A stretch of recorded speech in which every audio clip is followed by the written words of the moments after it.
a des contrats assez, je dirais, assez précis hein, avec nos clients. Avec certains d'entre eux, typiquement, on va décider qu'on ne leur livre pas le code source. Le code source nous appartient. En fait, on leur offre par exemple seulement une licence. Donc de ce fait, eux vont avoir l'application, je dirais, finale, qu'ils peuvent exécuter sur leur PC, sur leur téléphone, voilà. Par contre, ils ne verront jamais comment c'est fait à l'intérieur. Voilà. Bon, alors par contre, c'est des choses à négocier, ça dépend des clients, c'est compliqué. Il y a aussi des clients qui ne veulent pas du tout ce genre de choses, ils veulent absolument posséder le code source. Non, mais c'est pas. Enfin, clairement, en plus pour une jeune société comme la nôtre, c'est un point assez délicat. On a clairement nous des idées qu'on souhaite breveter parce que bah voilà, on n'a pas vraiment le choix. Sinon, voilà, la concurrence est assez féroce dans ce domaine. Donc oui, tout à fait. Ouais, c'est un point important et nous, on regarde ça vraiment de façon très. C'est vraiment un point très très important pour nous. Ouais.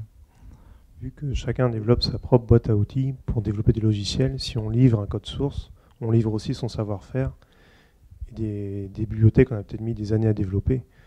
Donc c'est très, très difficile, quoi. On ne peut pas non plus livrer tout ce qu'on a développé seulement pour le client et ne pas livrer les outils, sinon ça ne marchera pas.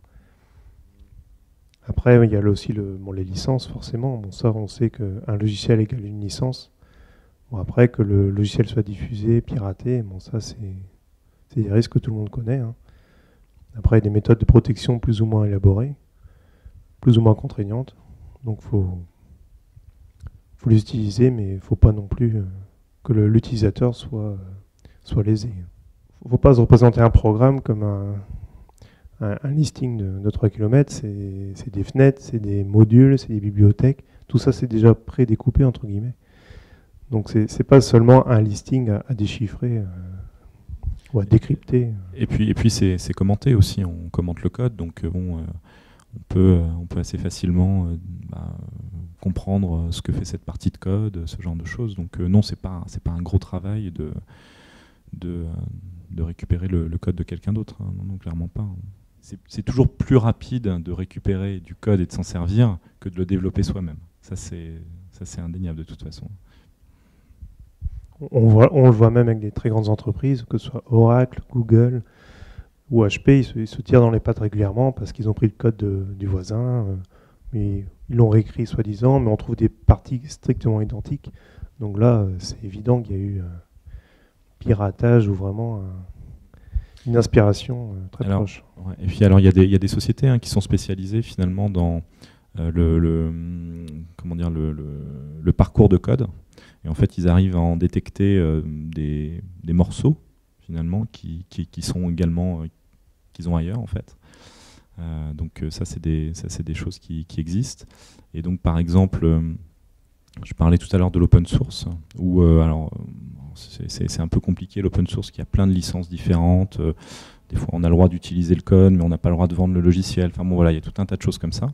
Donc il y a des sociétés qui sont spécialisées justement pour dire bah voilà, j'arrive chez vous, je lance mon petit logiciel va prendre tout votre code et va dire ah bah tiens, là il y a du code que vous n'avez pas le droit d'utiliser normalement, voilà, là vous avez du code machin, là vous avez du code avec telle licence, là ça c'est du code qui appartient à un tel, voilà, tac tac tac.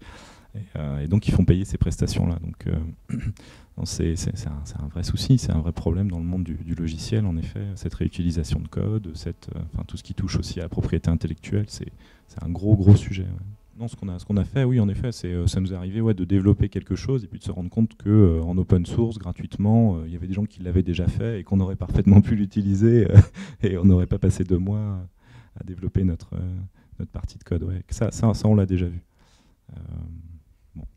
D'où l'intérêt de la veille, de regarder déjà ce qui se fait autour, ou même on se dit je vais lancer un projet révolutionnaire, on voit qu'ils sont déjà 10 sur le terrain. Bon.